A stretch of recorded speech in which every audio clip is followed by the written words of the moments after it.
kavos pertraukos, jeigu norėsite eiti gerti, tai turim pabaigti 6 pranešimus, paskui kavos pertrauką ir tada lieka mums tik tai, po to tik tai 2 pranešimai. Tai dabar patį pirmą pranešėją, turit programą, žinot, kas pirmas ar paskaityti? Ne. Tai kviečiam Guldikauską Arvydą pradėti. Ar jūs yra čia? Kaunito auditoriai pakanka. O kas už jį skaito? Aš vienas autorius, tai nežinau, ar gali. Šiaulių kolegijos Guldikauskas Arvydas, gamtamokslinis ir technologinis raštingumas. Bet jau yra programuos. Gerai, imkim kitą. Gerai, mes praleidžiam, Labai labai išsigalą. užleisim, Jozapaitytė Gruodė Austė. Irgi gerai, atsiprašau dėl svarbių priežasčių, bet padarė video, bet gal negaišim, persiūsim ir paskui nuorodą pasižiūrėsim. O kaip mes greit čia baigsim? Ilgesnė kavos pertrauka bus, ar ne? Taip. Muraškėlė Kristina.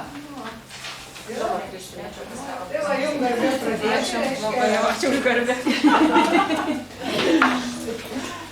jūsų laikas iki 13:22.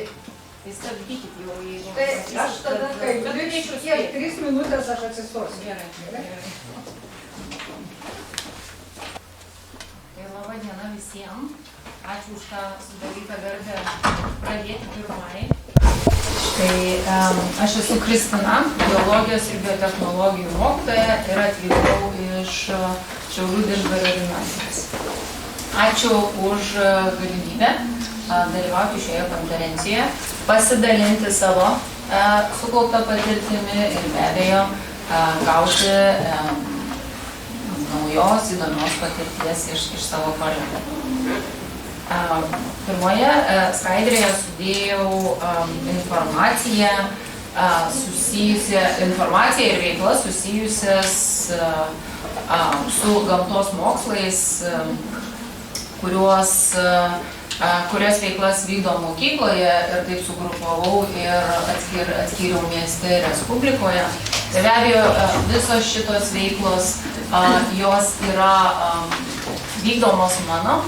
Ir tai nėra absoliučiai visos veiklos, kurios yra vykdomos Didždvario gimnazijoje. Tai jeigu čia būtų kartu su manimi fizikos mokytojai, chemijos mokytojai, tai tikrai jie papildytų ir dar daugiau mūsų vykdomų veiklų čia atsirastų.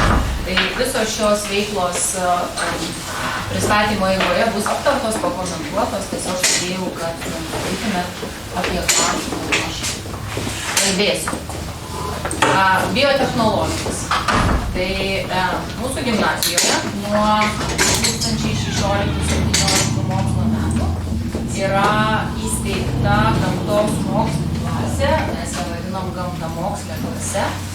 Ir šioje klasėje vienas iš išskirtinumų tai yra tai, kad mokiniai vietoj technologijų turi biotechnologijų kursą, biotechnologijų dalyką. Ir, gal kam nežinoma, kas tos biotechnologijos, tai įdėjau informaciją, kad tai yra integruotas gamtos mokslų ir technikos mokslų taikymas, kuriame naudojami organizmai, ląstelės arba tų ląstelių organizmų gaminamos, išskiriamos tam tikros medžiagos ar produktai.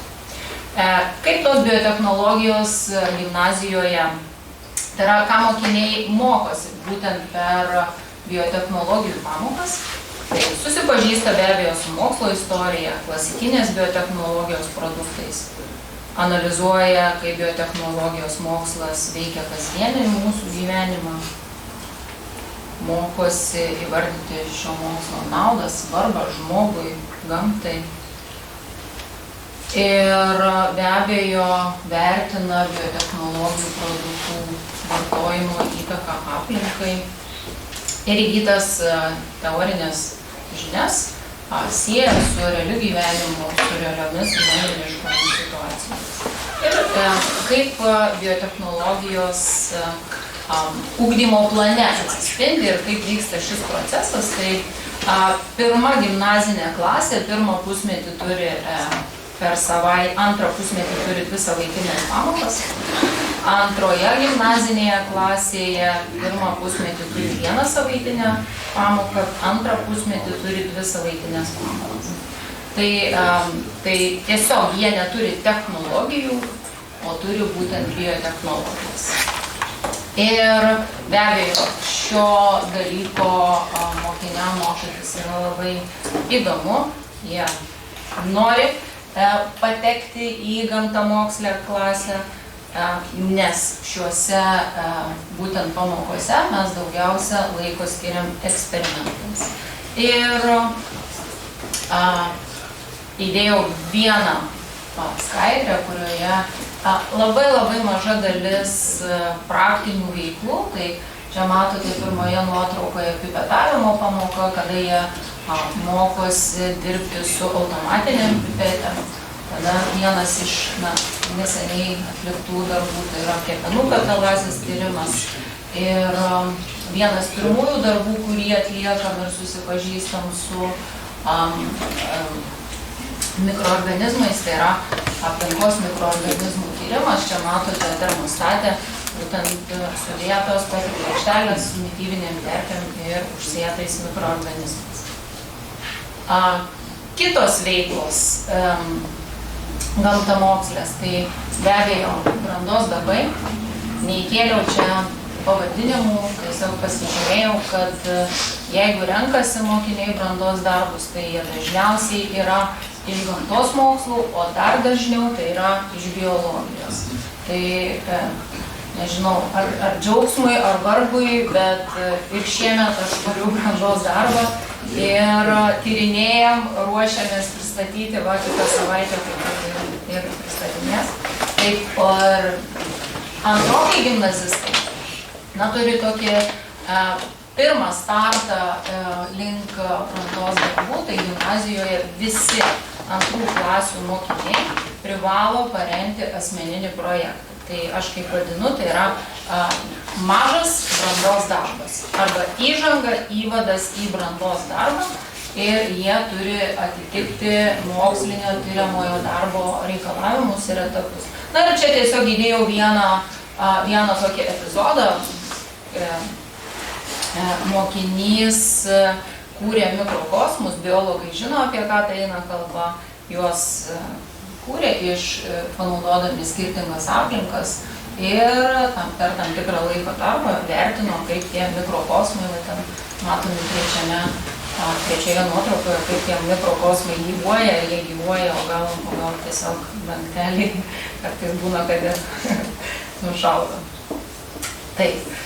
Kitas eksperimentas tai yra per biologijos pamokas, čia 10-okų viena iš veiklų, tai yra tiesiog atliktas kerpių testas oro užterštumui nustatyti ir tai atrodo nieko ypatingo, visiems mums žinomas eksperimentas, tai kadangi atlieka 10-okai gimnazistai, tai darbą jie turi suplanuoti ir atlikti. Tai jie gauna tiesiog idėją, pavadinimą ir planuoti turi patys.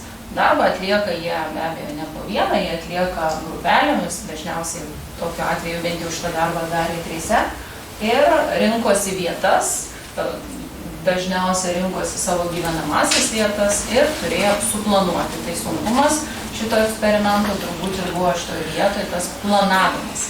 Ir matote nuotraukas iš jų gyvenamųjų aplinkų, kad, įsitikinčiau, kad tai nėra internetas, nėra paimta iš interneto ir aš atpažįstu šias vietas, iš kur šitie būtent duomenys yra paimti. Taip pat organizuojama ir integruotas pamokas. Šiais metais pasirinkau tokią temą, taip pat 10 klasių, 2 gimnazinių klasių mokiniam. Tai yra išsikėlėm tokį klausimą, kaip mokyklos gali tapti tvarios iki 2030 metų. Ir tai buvo integruota pamoka su fizikos dalyku. Ir ką mokiniai iš biologinės pusės analizavo per šias pamokas, tai pirmiausia, jie susipažino su garsiausiomis Brazilijos, Indonezijos gamtamokslinėmis ir tvarumo puoselėjančiomis mokyklomis. Vėliau mokiniai parengė planus, rekomendacijas, kaip gimnazija galėtų įgyvendinti tvarumo principus, pritaikyti būtent konkrečiai mūsų gimnazijai pagal turimus resursus. Analizavo taip pat ekonominę naudą gimnazijos bendruomeniai, kokie tai galėtų būti ir finansiniai pokyčiai, finansinė nauda būtent pritaikius būtent jų rekomendacijas ir planus.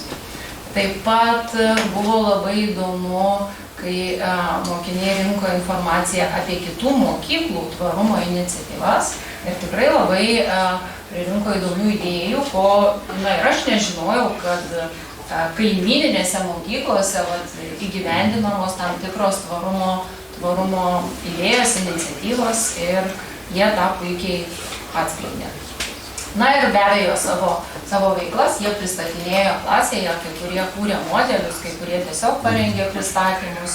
Ir čia matot apačioj nuotrauką, tai vaikinai fizikos pamokoje, jie būtent gilinosi į saulės jėgainių elektros gamybos ir būtent tos elektros panaudojimo efektyvumą.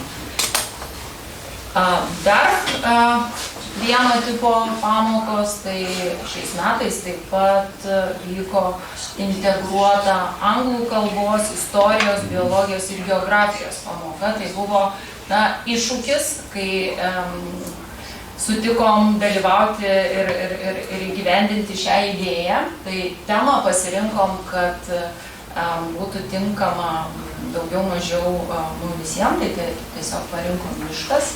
Ir galiu pasakyti, kad pamoka pavyko puikiai, ko labai abejoju ir galvoju, čia kažkaip nelabai.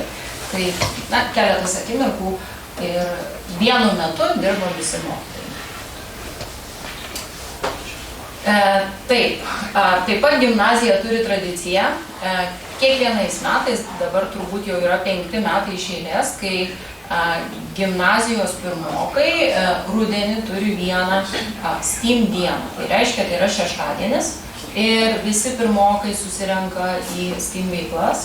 Tai tos dienos metu mokiniai atlieka eksperimentus, tai yra fizikos, chemijos, biologijos, technologijų, praktinės veiklos. Ir, kokia mintis yra, kaip čia tuos mokinius mes prisiviliojame šeštadieniais, jau gal kyla klausimas. Tai mintis yra ta, kad dirbdami šeštadienį mes trumpinam mokslo metus birželį. Tai yra pamatas, ant ko yra sukurtos šitos veiklos, bet jos veikia, jos pritapo mūsų mokykloje ir 5 metai tai tikrai šitą įgyvendinam. Lygiai taip pat mes organizuojame STEAM veiklas miesto mokyklų mokiniams. Kadangi mes turim laboratorijas, turim įrangą, tai turbūt, kad irgi 4, o gal netgi 5 metai iš eilės mes kviečiame miesto mokyklų mokinius pagal mūsų paruoštas programas atvykti ir įgyvendinti tam tikras praktinės veiklas. Tai čia matote keletą akimirkų. Ir mokiniai suskirstyti yra tokiais koncentrais. Jūs galite matyti vyresniuosius mokinius iš miesto mokyklų ir ten matot pradinių klasių mokiniai lygiai taip pat atvyksta ir kai kurie pirmą kartą susipažįsta su mikroskopu ir stebi mikroorganizmus arba organizmų dalis per mikroskopus. Taip pat turbūt daugiau negu 10 metų dalyvaujame Respublikinėme mokslo festivalyje Erdvėlaivių žemė. Ir šis festivalis taip pat yra orientuotas į mūsų miesto arba net rajono mokinių veiklas. Mes juos kviečiame ir jie taip pat turi galimybę atvykti ir eksperimentuoti ir pažinti aplinką per būtent aktyvią veiklą. Taip pat, labai trumpai, kad kiekvienais metais gimnazijoje vyksta gamtos mokslų savaitė ir veiklų būna labai daug ir tiesiog keletą iš jų, tai jau yra sena tradicija, kad Minint pasaulinę Žemės dieną, kiekvienais metais keliame Žemės vėliavą ir jinai plevėsuoja prie mokyklos panašiai mėnesį laiko. Šiais metais tai buvo iki 4. Taip pat šiemet buvo tokia, taip pat minint šitą savaitę, organizavome geriamojo vandens degustaciją. Labai nesunkiai suorganizuojama veikla ir labai įtraukianti visą mokyklos bendruomenę. Tiesiog parinkome skirtingo geriamo vandens ir pasiūlėme gimnazijos bendruomeniai degustuoti ir tuo pačiu pabandyti atspėti, kokio tipo geriamąjį vandenį jie ragauja. Na, tas vanduo buvo, pavyzdžiui, šulinio, mineralinis, iš čiaupo ir kitokie variantai. Ir tas toks, na, ir žaidyba, ir susipažinimas su vandeniu, vandens reikšme tikrai šiemet sutraukė neįtikėtinai daug dalyvių, kadangi turėjome labai daug užpildytų būtent lapelių, kurie bandė įvardinti, kokį vandenį ragauja, geriamą vandenį. Taip pat čia dabar jau keliaujam į miesto ir respublikos veiklas, kuriuose mes dalyvaujame, tai mes labai džiaugiamės, kad turime Vilniaus universiteto Šiaulių akademijos STEAM centrą. Tai dėkojam jiem, kad jie sudaro galimybės nuolatos atvykti mūsų mokiniams į STEAM centrą ir atlikti tam tikrus darbus. Tai ko noriu pasidžiaugti, kad pradžioje buvo tik tai jų nurodytos veiklos ir mes turėdavom pasirinkti arba ne jų siūlomas veiklas ir siūloma valandų trukmę. Na, sakykime, pavyzdžiui, 3 valandos ir kitokio varianto nėra. Pernai buvo apklausa ir prašė mūsų atsiliepimų, tai aš labai džiaugiuosi, kad į mūsų atsiliepimus buvo atsižvelgta. Šiemet jau mes gavom pasiūlymus veiklų 3 valandų, 2 valandų ir valandos. Tai tas labai šaunu, nes ne visada yra galimybė, pavyzdžiui, 12-okus arba 11-okus išsiųsti į STEAM centrus 3 valandom. Tai šitas labai sveikintinas dalykas. Ir dar vienas, jie klausė, kokių praktinių veiklų mes norėtumėm kaip mokytojai. Tai surašėm savo prašymus ir į tai taip pat buvo atsižvelgta. Taip pat matot, ir mokytojams yra organizuojami mokymai, tai taip pat galime tobulinti savo kvalifikaciją. Taip, dar vienas mūsų partneris tai yra Vilniaus universiteto Šiaulių akademijos botanikos sodas. Taip pat kiekvienais metais tai yra tradicija, vykstam su mokiniais. Dažniausiai tai vykstam su 12-okais ir irgi mes džiaugiamės, kad mes galim paprašyti temų, kuriomis jie galėtų kalbėti. Tai viena iš temų, kurią mes paprašom ir jie mums organizuoja mokymus, tai pavyzdžiui, augalų dauginimasis. Ir mokiniai turi galimybę realiai gamtoje pamatyti gametofitą, sporofitą, pažiūrėti, kokie yra vegetatyvinio dauginimo būdai. Tai tiesiog yra puiku. Taip. Ir, na, čia tiesiog įdėjau, kad esam nuolatiniai įvairiausių gamtamokslinių konferencijų dalyviai. Pirmoji konferencija tai yra žmogaus ekologija. Jau 13 metus organizuojama yra mūsų gimnazijoje, tai jau yra tapusi tradicinė. Taip, ir dar viena vieta, kurioje galime tobulinti savo gebėjimus, žinias ir supratimą, tai yra Šiaulių ligoninės makroskopinių patologinių preparatų saugykla. Vėlgi jie labai lankščiai paklausė, kaip norėtumėm, kad pakreiptumėm temą. Tai labai dažnai kalbam apie psichoaktyvių medžiagų poveikį organizmui ir mokiniai gali stebėti, kokią įtaką šios medžiagos daro žmogaus organizmui, kadangi tame muziejuje yra pateikti žmogaus organai, kurie yra paveikti, pažeisti tam tikrų patologijų. Taip pat Vilniaus universitetas organizuoja veiklas, kuriuose dalyvauja taip pat mūsų mokiniai ir mokytojai taip pat dalyvauja. Tai šiandieną su gerbiama kolegė turėtume būti Vilniuje mokymuose, bet esame čia. Tai tikrai turim galimybę tobulinti savo žinias, plėsti žinias, tobulinti savo gebėjimus ir tikrai džiaugiamės tuo. Taip pat, dar vienas, kuris konkursas taip pat yra tradicinis, Teodoro Grotuso konkursas, kuriame dalyvauja 3-4 gimnazinių klasių mokiniai. Tai būna tokios komandos fizikai, biologai ir chemikai. Taip, tai vėlgi tradicija dalyvauti ir pasitikrinti savo žinias. Kitą savaitę nuotoliu dalyvausime gal ir jūs, dalis iš jūsų, tai yra DNR diena 2025 metai, tai tikimės prizinių vietų, žiūrėsim kaip čia bus. Ir jau visai baigiu.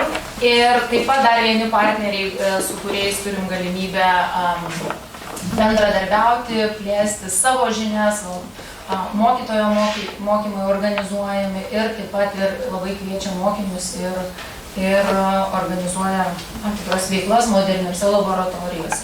Taip pat gerosios darbo patirties klaidas organizuojame ir čia vedėme užsiėmimus Šilutės rajono mokytojams ir jeigu neklystu, gegužės gale Skuodo mokytojai atvažiuoja, nežinau. Taip, atvažiuoja. Tai labai malonu bus pamatyti, susitiksim ten.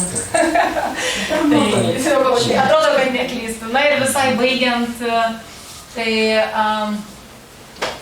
apibendrinant, taip, ateities sprendimų kūrėjų ugdymas, taip, dėstant gamtos mokslus ir dar, sakykime, kas mano manymu tame gamtamokslinimo ugdyme turėtų būti tobulinama, tai mano supratimu tai yra darbas su gabiaisiais mokiniais. Man atrodo, kad kažkaip šitoj vietoje nėra iki galo išspręsta šita problema. Kas mane pačią skatina tobulėti ir dirbti šitą darbą, tai, pirmiausia, tai mano mokiniai, aš pažiūriu jų akis, aš noriu tobulėti, aš noriu stengtis dėl jų. Ir dar vienas dalykas, tai yra vadovai. Aš turiu puikius vadovus, kurie mane paskatina ir tikrai rekomenduoja ir sako, eik, daryk, viskas pavyks ir taip, tai tikrai jiem labai ačiū ir ačiū jums, kad leido būti pirmąjį. Ačiū. Aš norėčiau klausimą trumpą dėl proceso apie biotechnologijas. Sakėte, kad antrą trimestrą būna antrą pusmetį, o tai pirmą pusmetį ką jie mokosi? Čia jūs kalbate apie pirmokus. Tai jeigu aš neklystu, jiem būna, lyg tai ten yra kažkaip tai su, man atrodo, kad dailė yra 2 savaitinės pamokos.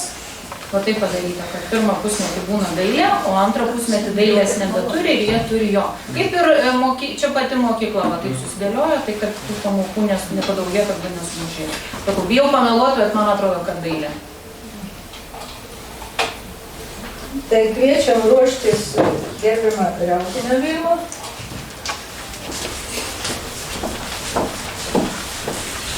Šiaip tai dar klausimam ir diskusijom bus laiko per kavos pertrauką ir vakare turbūt dar po miestą vaikštant ar kažkur. Tai ir jeigu neatsiras tie prapuolėliai pranešėjai, tai mes pabaigoj turėsim dar laiko ir čia galėsim dar diskutuoti. Tai tada taip, dabar jūsų laikas, jūs turite iki 13:50. Sveiki, ačiū labai. Aš norėčiau šiandien jums pristatyti savo darbo keletą, manau, iš savo ilgametę 29 metų darbo patirties, manyčiau, kad pavykusius labiausiai aspektus. Tai todėl šio pranešimo tikslu ir parinkau būtent tai, kad noriu pristatyti asmeninę patirtį, kaip į fizikos ir matematikos pamokas, integruojant realaus gyvenimo turinį, mokiniai yra įtraukiami į problemų sprendimą tyrinėjant, planuojant ir veikiant, o tam aišku yra pasitelkiamas bendradarbiavimas jų, aktyvus klausimas, idėjų siūlymas, gebant valdyti emocijas ir jausmus, bei reflektuojant veiklą ir jos rezultatus, numatant, stengiamės tą padaryti, tobulintinas sritis ir panašiai. Tai prieš keletą metų ypatingai populiari buvo savoka patyriminis ugdymas, bet manau, kad visa tai, ką pateikiau tiksliai ir ką pamatysite tose nuotraukose, kuriomis su jumis dalinsiuos, tai manau, kad tą galima drąsiai priskirti šitam patyriminiam ugdymui, tai yra mokymuisi iš patirties, tai yra procesas, kai iš tiesioginio patyrimo asmuo įgyja žinių įgūdžių ir suformuoja savo požiūrį ir vertybės. Na ir iš tiesų stengiuosi, taip kaip ir daugelis mokytojų, ir čia esančių, ir nesančių, ir kaip kolegė ką tik sakė, kas motyvuoja būti mokytoja, tai vaikų šito žibančios akys, ar ne? Tai aš stengiuosi visada įnešti į pamoką kritinio mąstymo.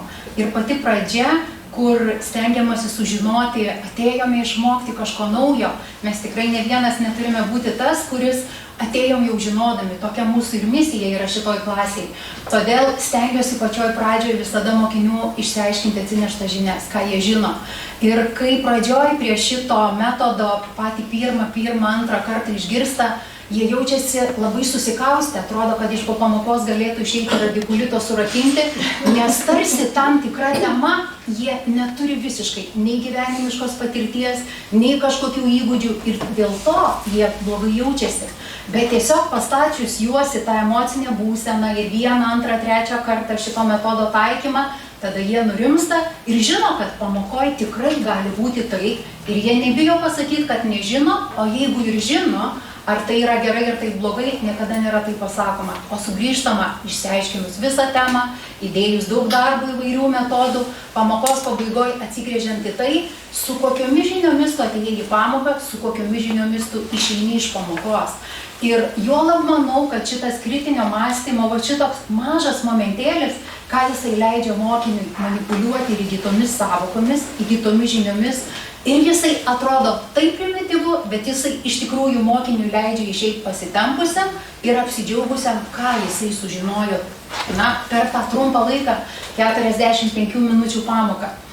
Mes visi žinom, kad dabar šiuolaikinis jaunimas labai mėgsta ten scrollinti ar daryti konspektus, klausia mokytoja, ar galiu daryti kompiuteriu, ar būtinai turiu rašyti, kaip čia man konspektuoti, gal nebūtinai tradiciškai, gal užtenka klausyti, kaip studentai kažką tai tokio pasižymėti. Stengiuosi karts nuo karto įvesti į pamokas, kad mokiniai sugebėtų išskirti esminius dalykus įvairiausiais minčių žemėlapiais ir yra ne kartą tekę mokyti, pasidaryti visą ar atitinkamos temos, ar skyriaus kažkokią tai minčių žemėlapį ir čia tiesiog pateikti keletą šitų sustabdytų akimirkų būtent iš jų darbo.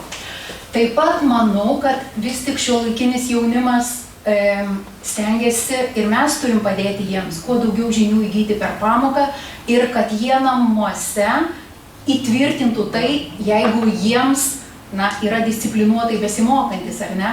Bet todėl esu įsivedus tokią 3 minutę tokią taisyklę išmokti, stengtis iš pamokos išeiti, išmokus kiek daugiau ir formulės įsiminti per pamoką.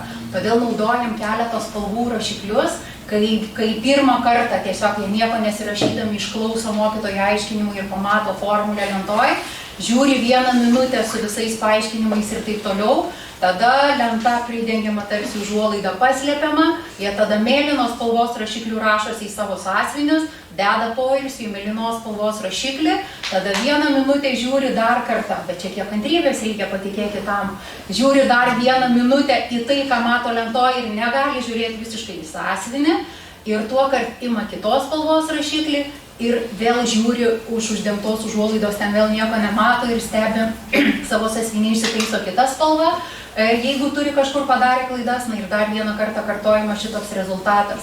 Pradžioje iš tikrųjų kantrybės reikia labai labai daug, bet įpratus prie šitokio metodo, vaikai džiūgauja, kad išeina iš pamokos išmokę šitas formulės ir jie jau tiesiog ateidami kitą kartą į pamoką, jas įsimena ir kai prie šito metodo pripranta, tai jiems tikrai yra puiku, bet ir mokytojų iš tikrųjų reikia kantrybės labai daug. Toliau, aš manau, kad lygiai taip pat yra svarbu tai, kad mokiniai turėtų ir jaustų, kad realus gyvenimas ir fizikos pamoka, ar tai, kas yra buityje, tai, kas yra už lango, yra neatsiejami dalykai. O mes per fizikos pamokas turime tam tikrose klasėse atitinkamų skyrių, bet beveik kiekviena pamoka pasižvalgius jinai tiek virtuvėje, tiek namuose, tiek dar kažkur yra pritaikoma. Na tai ir kaip tokia patarlė išgaravo kaip kamparas, ar vartojam tokį posakį, ką jisai reiškia, kokia prasmė yra fizikinė prasmė viso to. Ir netgi Donelaičio metų nagrinėjimas ar dar kažkokių tai vietų yra taipogi labai svarbu. Manau, kad taip pat labai svarbu yra mokinius, lituanistai neleisto sakyti, užnorinti, ar ne? O tas užnorinimas kuo? Pateikiant jiems gyvenimiško turinio klausimus, į kuriuos jie galbūt žino, nes daugelis taip ir sako, žinom, kad taip yra, bet nežinom, kodėl taip yra. Ir jeigu pabandžius paklausti, o kodėl jūsų tėvai taip daro, o kodėl jūs nesugrįžtate į tą mažamečio vaiko stadiją, kur buvote kodėlčiais. Nereikia daryti to dėl to, kad visi taip daro, bet reikia žinoti, kodėl visi šitaip daro. Ir jeigu, kad ir va toks primityvus klausimas, o įdomu, kodėl šalnai yra pražūtinga augalams, arba apskritai matę, ar buvę kokių radijo imtuvų ar televizorių muziejuje ir žino, kad taip atrodo, galbūt antikvaras, kažkas gal puošiam namus, kažkas gal muziejuje matome, kaip jis toks vadinamas, kaip buvo pats pirmasis vadinamas šitoks imtuvas, radijo imtuvas ir taip toliau, mokiniams kyla labai daug klausimų pačioj pradžioj, į vienus jie gali atsakyti, į kitus gali lygiai taip pat galvelę savo įtraukti pečius ir tiesiog blogai pasijaust, bet vėlgi išeidami iš pamokos išeina su plačia šypsena, kuri iš tikrųjų džiugina ir yra tarsi didžiulė padėka tam, kad tu pagalvojai, kad juos vis tik reikia išstumti mokinius iš komforto zonos.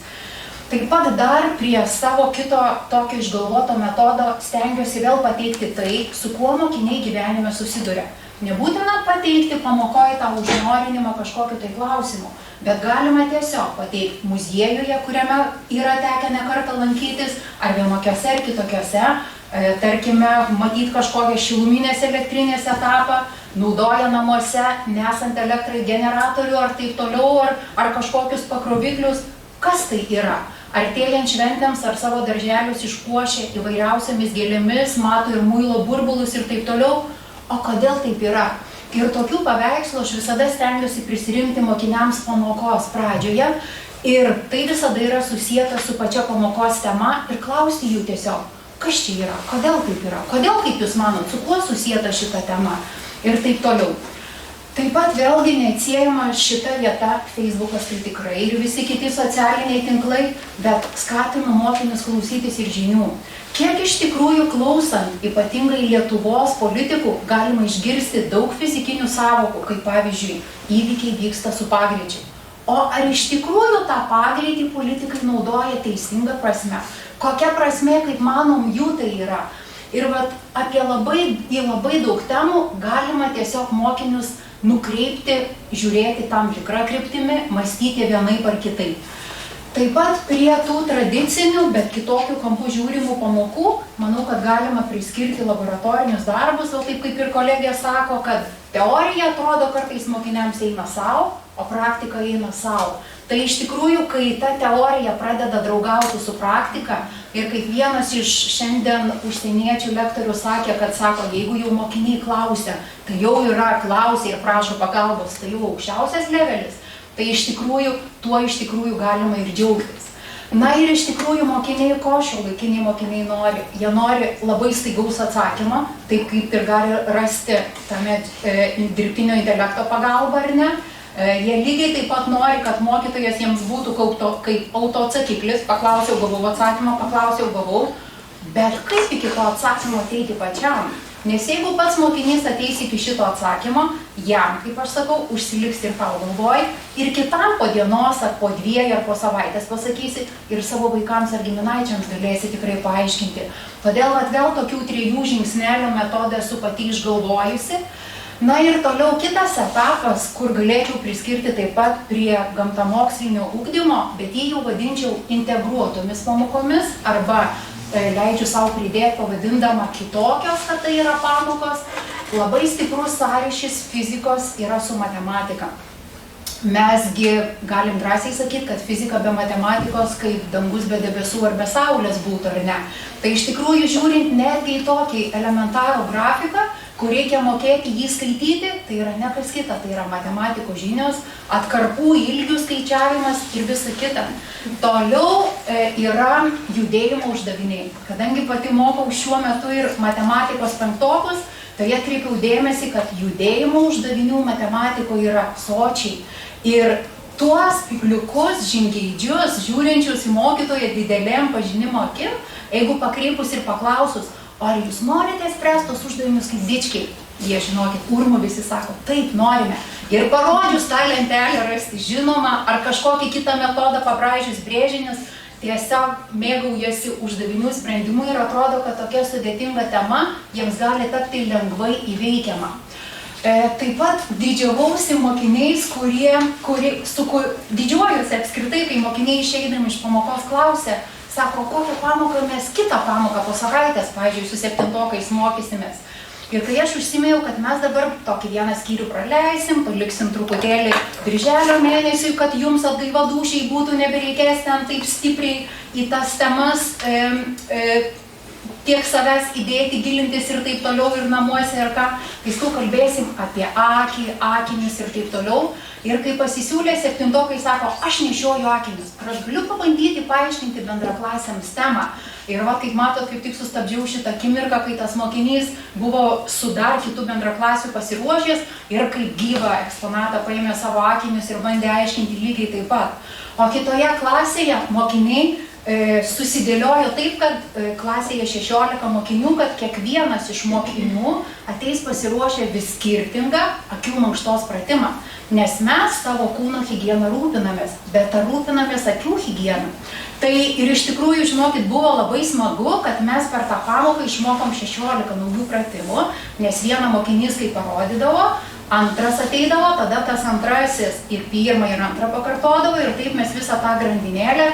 Ir man patiko, žinokite, po savaitės, kai vienas mokinys sako, žinokit, bet aš ir mamą parėjus išmokiau visų šitų pratimų. Tai pasirodo, kad tokia atrodo 45 minučių pamoka, kurioje intarpas šitas, jis tikrai neužėmė visos pamokos. Mokiniams paliko įspūdį ir, kas svarbiausia, jisai davė naudos. Bet aš jų prašiau, kad sakau, pabandom visi įsivesti tokią tvarką ir tiesiog stabiliai padarom šitokią akių mankštą, kad ir 1 minutę, 2 minutės, susitikom po porų savaičių aptarinėjom, sako, nepaėjo mokytoja mums šitas variantas. Pasirodo, reikia mums patiems irgi formuoti naujus įgūdžius. Toliau vėlgi kalbame apie elektros energiją.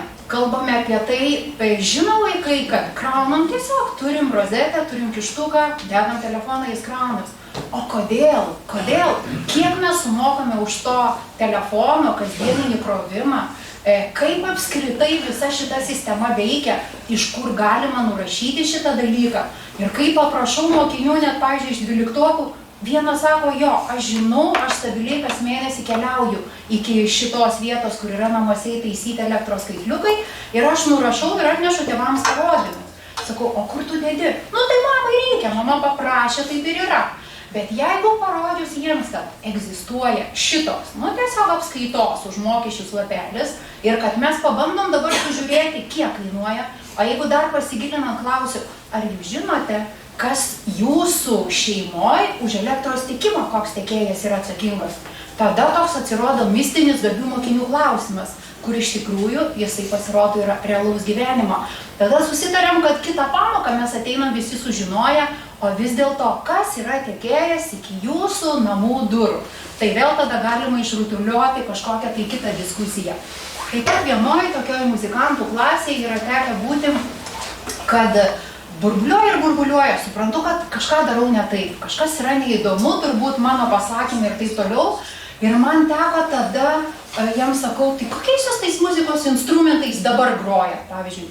Nu, kažkas tiesiog mes kalbam ir tiek. O kodėl jūs kalba? Tada pakrypo tema visiškai kita kryptimi.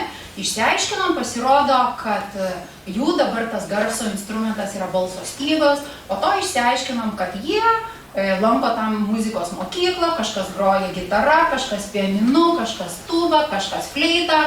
Tada atsidalinom visą klasę į grupės ir padarėm pristatymus po šitokiu dalyku.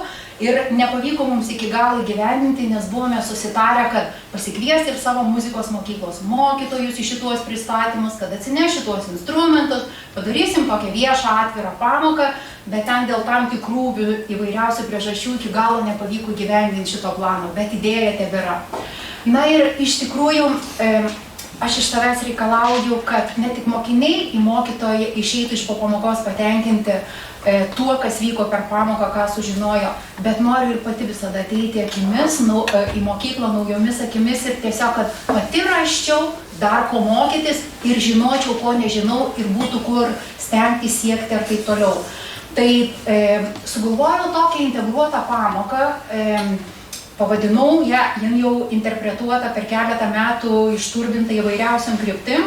Vadinau ją pradžioje fizika širdimis spalvotas pasaulis, po to atsirado dar visokių niuansų, kur pamatė šitą pamoką mokyklos Facebook'e, pradėjo kviestis darželiai kaip edukacijoms.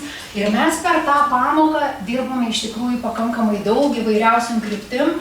Ir matematikos kryptim nukreipiau, paruošiau penktokams, kadangi apie stačiakampį, apie ilgį, plotį ir taip toliau. Gavo 3 spalvų siūlus, Lietuvos vėliavos. Jie turėjo pradžioje išsimatuotą siūlo ilgį, po to mokėmės sukimo, pinimo ir taip toliau. Ir čia vyko prieš kovo 11-ąją, kartais prieš vasario 16-ąją, kartais tiesiog su spalvų ratu įvairiausiam kryptim pakreipiau.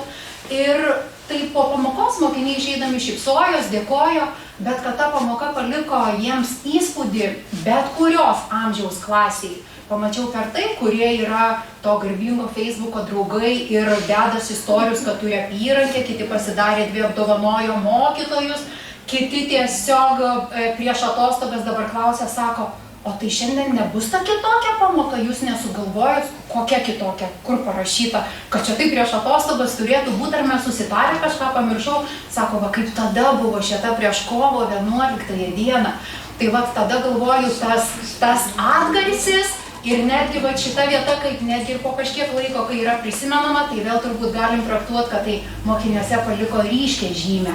Na ir kitų pamokų pusė, mano nuomonė, kad vėl yra ta stipri praktinė pusė, kai keletą metų stengiuosi pakviesti toje mokykloje, kurioje bedirbčiau Kauno technologijos universiteto studentus, kurie atvyksta su savo visomis priemonėmis ir jie praveda mokiniams inžinerinės dirbtuves. Ir antra grupė būna, kur veda mokiniams fizikinius ir cheminius eksperimentus.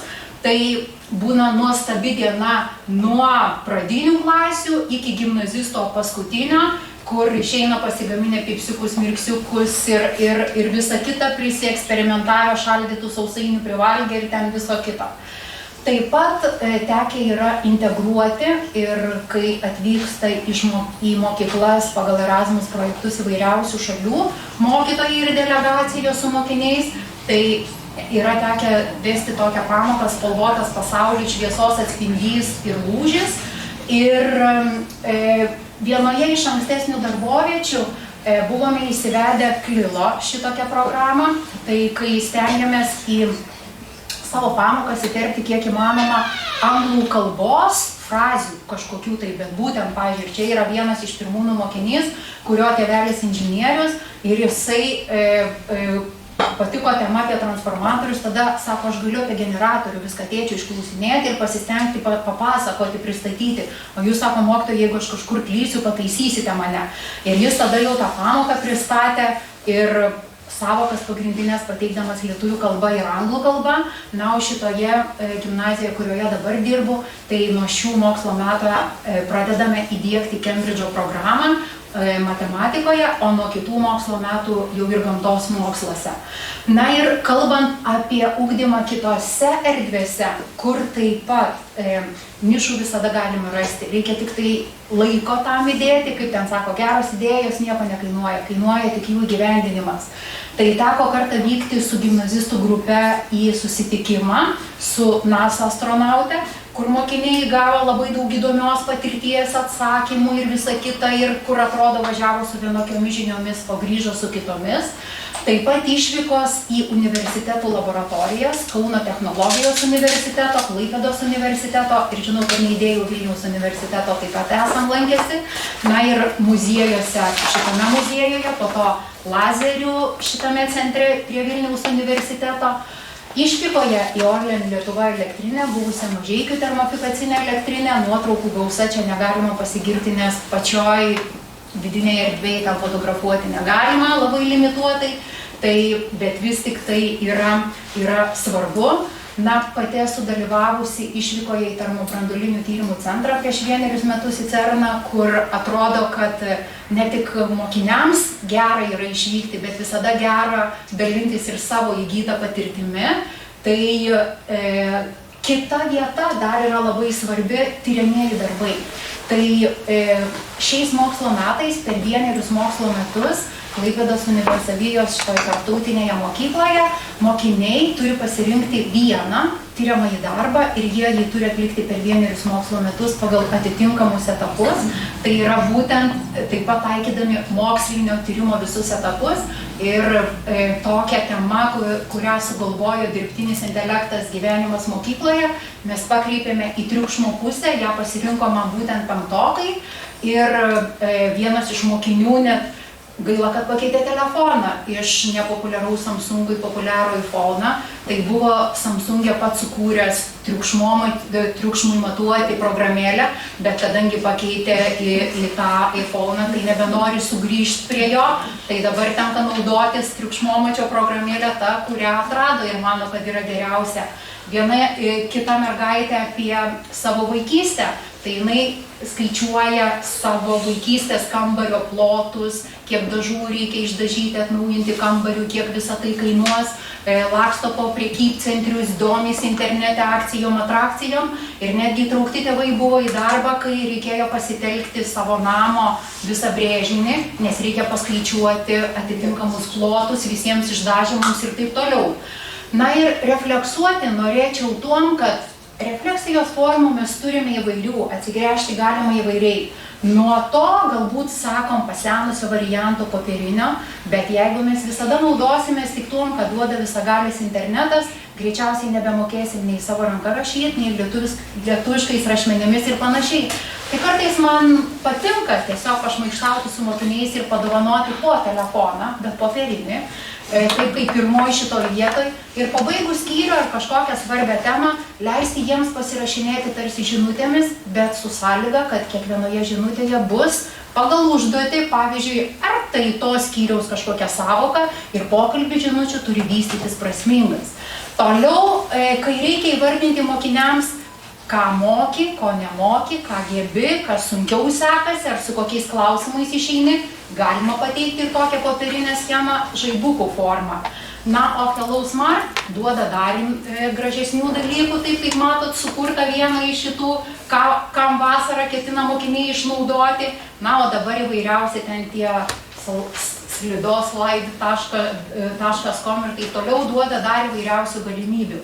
Na ir jeigu mokiniai jau ateina konsultuotis, o nebūti vartotojais, o iš tikrųjų būti tvariais, kad kiaušinių ridenimui reikia susikurti patiems iš nusipirktų santechnikos vamzdžių ridenimo lovelį ir kaip jį reikia iš tikrųjų kilstelėti, kad mokiniams atsineštus kiaušinius būtų galima išridenti kuo didesnį takelį, tai aš manau, kad tai irgi jau vaikai išeina užnorinti ir sugebėdami galvoti, kad ką čia padarius kitaip, bet tai nebūtų tradiciškai. Na, o aš manau, kad vis tik už savo užrašų vedimas mokiniams yra labai svarbus. Ir ne tik vedimas, bet ir išskaitimas, ką jie ten pasirašo. Todėl aš dažniausiai suteikiu mokiniams rašomųjų kontrolinių darbų metu stebuklingąją, jau išdirbom, anksčiau sakydavau stebuklingą minutę, dabar jau ir deimantinė šita minutė yra patapusi ir taip toliau, kad kai susitarėm, po kiek laiko mokiniai galės tiesiog ten tą vieną garbingą minutę, aš kartais jiems net nesakau, dar vieną pripliusuoju, nes ta minutė ne tik krepšinį yra labai svarbi. Tai iš tikrųjų, kai jie nieko nerašydami, bet tą vieną minutę besinaudodami savo užrašais ar taisyklių sąsiuviniais, jie gali susirasti tą informaciją, kurie jiems čia duotų tą bimblą tokį ir jie galėtų po tos minutės papildyti tiesiog savo rašto darbą ir iš tikrųjų jiems duotų tai daug naudos. Na ir kalbant, pabaigti norėčiau tuo, kad mokslas tobulina gamtą, bet pats yra tobulinamas patirties. Nes įgimti gabumai panašus į laukinius augalus ir juos išauginti padeda mokslo užsiėmimai. O mokytumas brėžia pernelyg bendras gaires, jei jos nepatikslinamas yra patirties.